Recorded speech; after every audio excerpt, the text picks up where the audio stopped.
Gwyneth Paltrow's experts say that Terry Sanderson, the one that says Gwyneth hit him, well, his events defy physics. We're going to break down all that happened today on day 6. You're not going to miss it. To the right. This one doesn't show the... Welcome to Popcorn Planet. I am Andy Signore, and I'm tired. I'm so grateful that Kurt from Uncivil Law and It's Kim are here, and Steph, the alternate in the background. Thank you guys for being here. Look, we just sat through 8 hours and today was rough.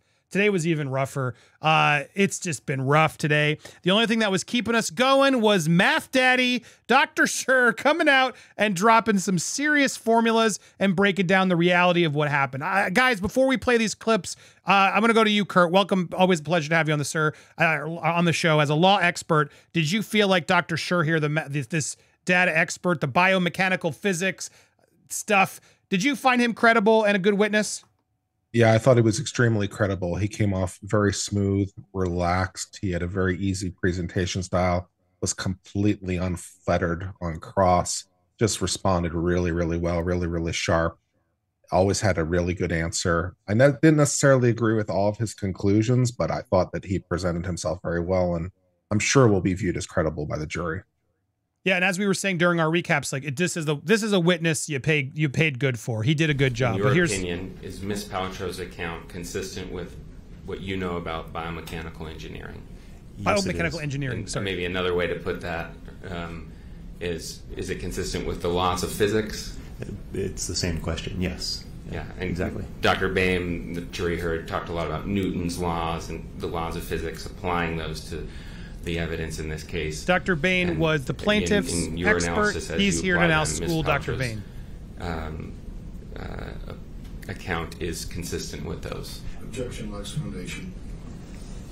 Overruled? That's correct. Ms. Paltrow's version, her scenario is consistent with the laws of physics and what we know about biomechanics. And then the account that Dr. Boehm gave, and that is based on Mr. Ramon's account, is that consistent with the laws of physics? I do not believe it is, and I can explain as we get into it. Yeah. We are going to get into it. And the other thing that just the biggest reveal today was that James Egan, this hot Clark Kent lawyer, is a singer. What? We found his Spotify and he's fantastic. If I'm excited about anything today, it's that I am now a new fan of James Egan's Spotify music. My God, anyway, I digress. Let's get into the facts. Apply those principles to this case. What conclusions do you draw? It got loud. Sure. The first is that Ms. Paltrow's version of events is consistent with the laws of physics and how people move and rotate. Now, he brought out a whiteboard. He got very excited about his whiteboard and his doodles. A lot of people were making fun of this whiteboard I saw on Twitter, saying it looked like a strip club or someone doing strip dance on there, 2 stick figures. But it all made sense as he was drawing it, and he did a pretty good job illustrating. What about Mr. Ramon's version? Mr. Ramon was the witness who says he saw the accident. For Mr. Ramon's version, I couldn't get it to work.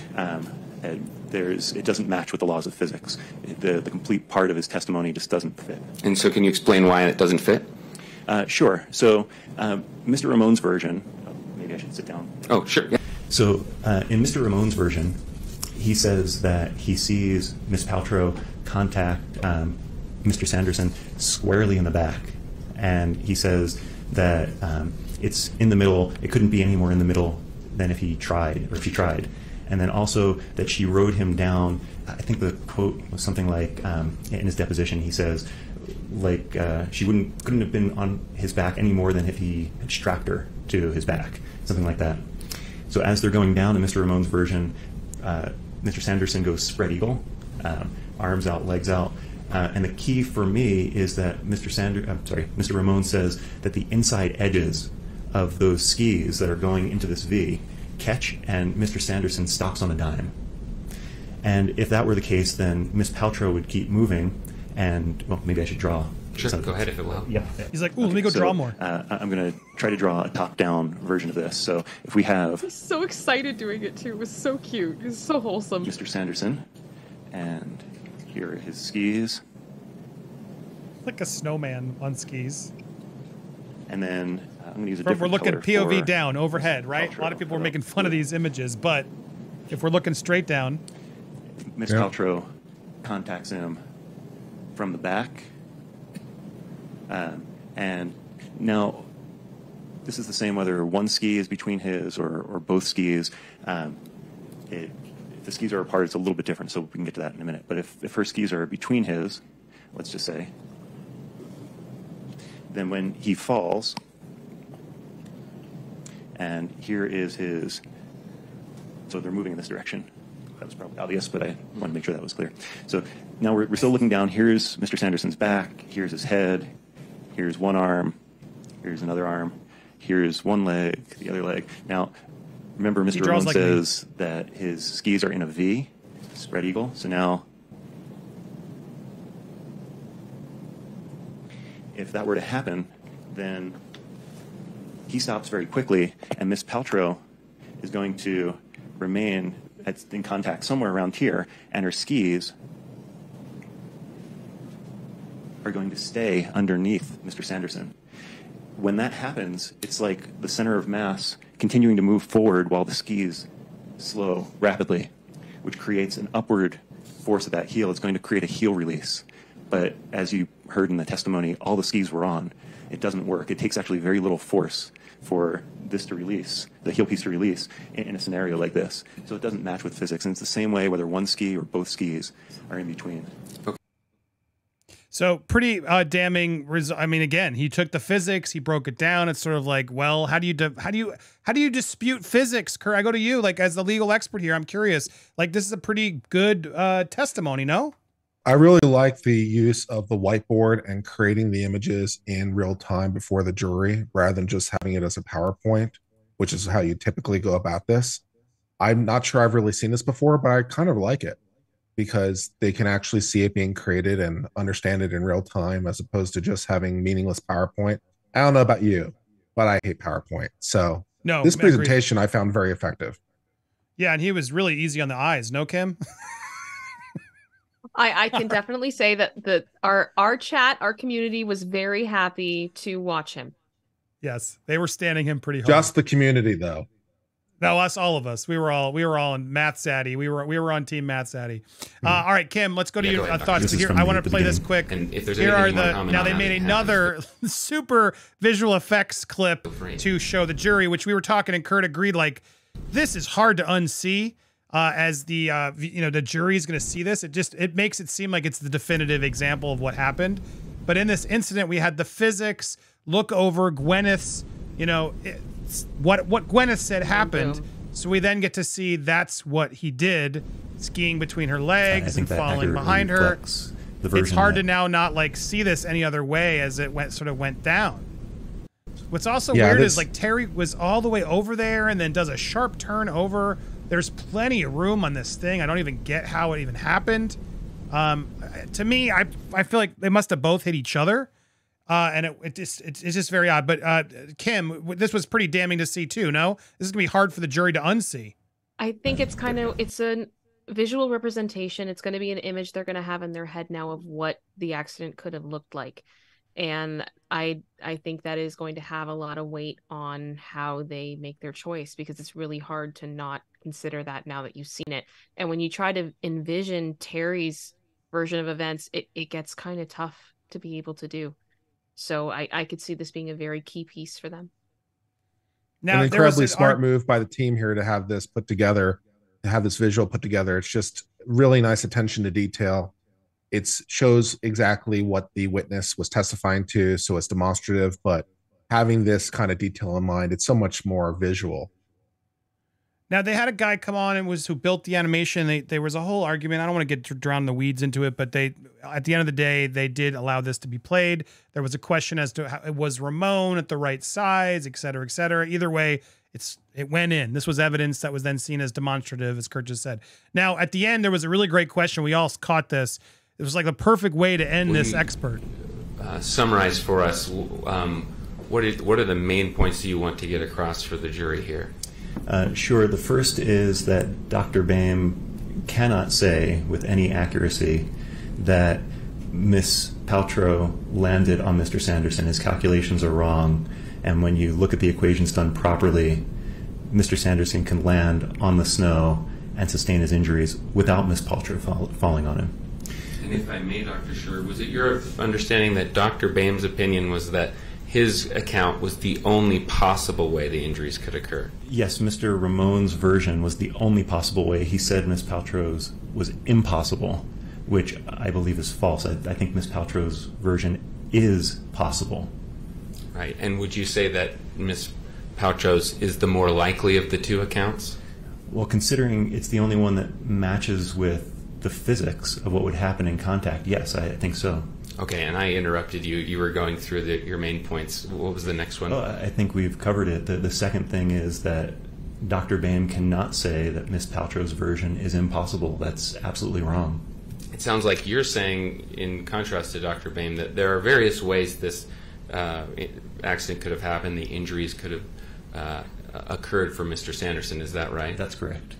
And you've evaluated the various testimony, correct? I have. And you've done a careful analysis from a biomechanical engineer's perspective on what different scenarios might be likely or how they would happen, correct? Correct.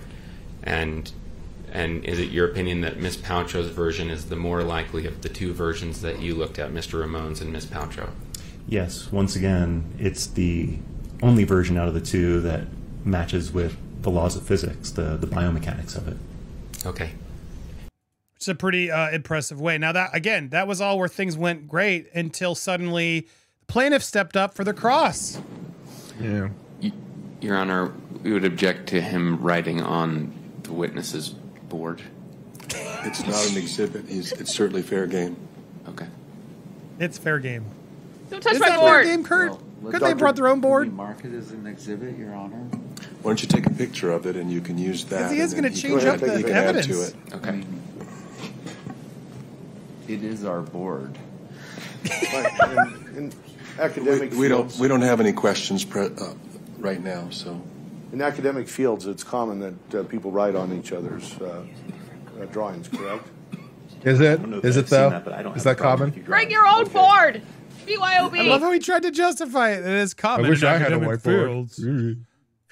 But it got so much I worse. don't believe Craig Ramone never testified where Miss Paltrow's skis were. Correct. So her skis could have been going underneath Terry, like this. The pink ones would be Miss Paltrow's skis.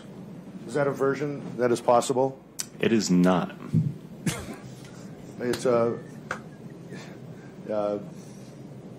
you're saying it's not possible. That is not possible with the version that Mr. Ramon states.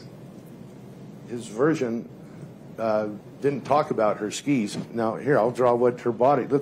Pink would be her body, still square in the back. Isn't that possible? So, no, with Mr. Ramon's version, if I may, that is not possible. So, in this situation here, when Mr. Sanderson's skis go into a V, and I guess you're saying her skis are under his skis, which I'm not sure how that happens because the tips curve up, but we'll go with it. Somehow, she winds up in this situation getting caught with her left ski around Mr. Sanderson, and she would not continue past 5 to 10 feet, and I would expect a twisting release of her left ski. Well, that's her version. I'm talking about Mr. Ramon's version. No. I'm talking about what you just drew for Mr. Ramon's version. Mr. Ramon's version. Well, isn't it possible her skis could be pointing straight, like this? And let me get it right here. So, yeah, so she could be going straight. Feels like he's on those and skis. she could be turning left and up and hit square in the back, but her skis are pointed this way. Isn't that another version? So for her skis to Yes or no miss... question? Oh, no, it's not. Kurt, how was this cross? Not particularly effective at all. I don't know what's happening, and the expert is just rejoining everything with style, grace, and a total calmness that is just like he's the smartest man in the room and he knows it, and he just finds the fact they're asking these stupid questions amusing. Yeah, it didn't impress any of us. Kim, then we had another expert come on who was a doctor who had was expert in stroke. He brought in some amazing information. And do we have, I thought I had it here. Set this up while I bring out the list of Terry's medical conditions, which I think is important to see. But Kim, how was this doctor? He was incredibly intelligent. His testimony was long. It was long and it had a lot of information. But basically what he went over is that Terry has had a lot of medical issues over the years, and was able to confirm so much that we have talked about in a bit more detail about Terry's medical history, but in particular that he had actually experienced a diagnosis of a condition in 2009 that meant that he had water on his brain.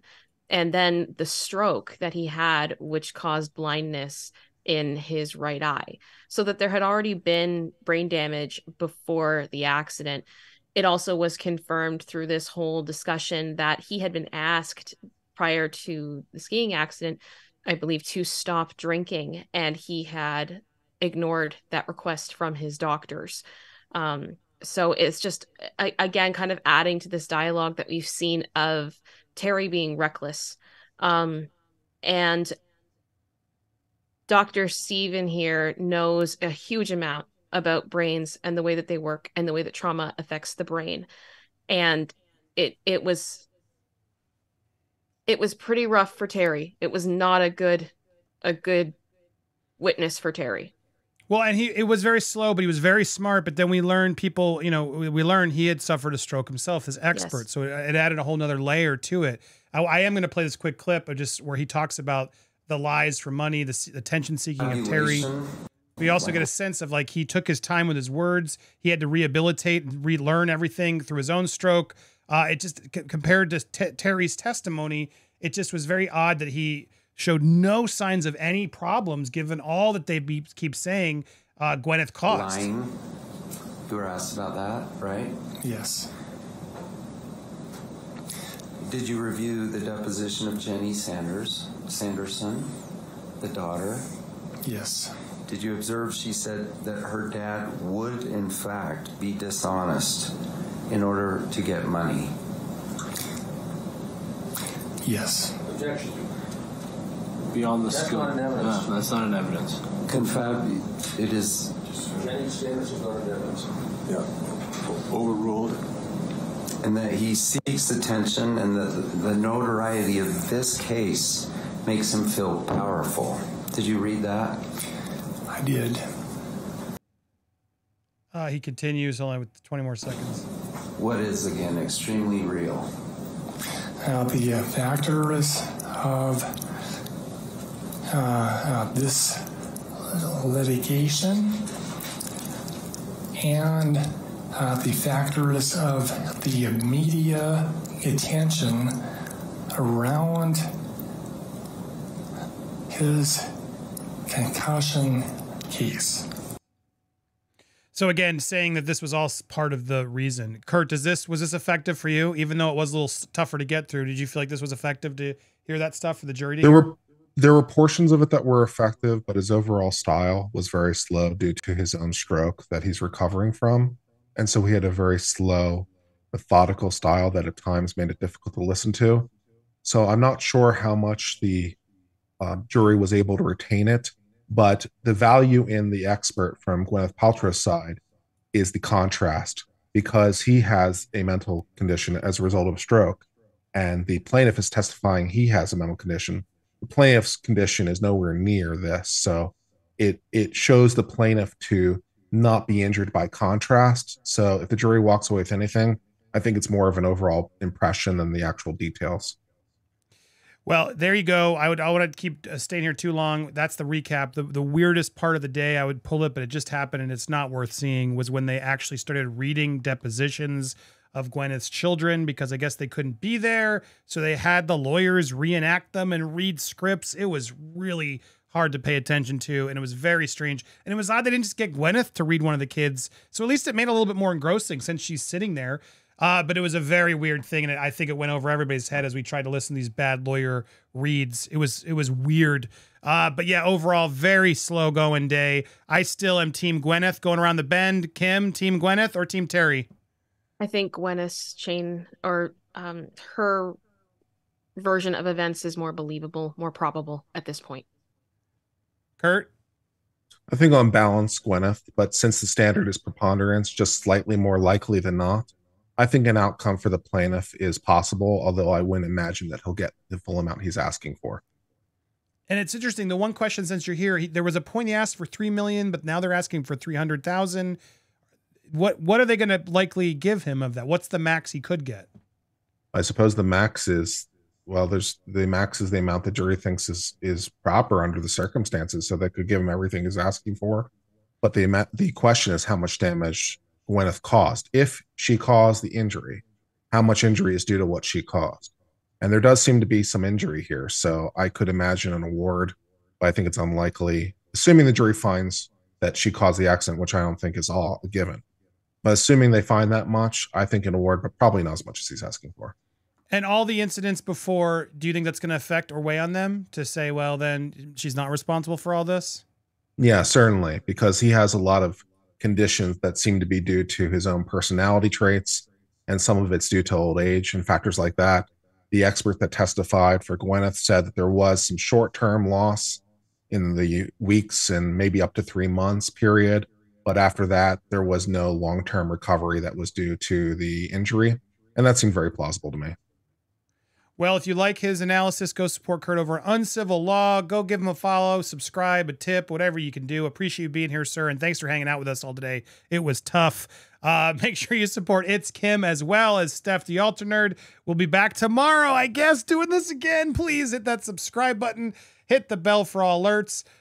Smash the like button, leave a comment, help some engagement, and tell us that you appreciated this. Hell, throw a super thanks if you really appreciate it, because this has been rough. But we're going to do it. 2 more days left. Oh, God, we're almost there. Thank you guys so much for watching. Stay tuned for more here on Popcorn Planet.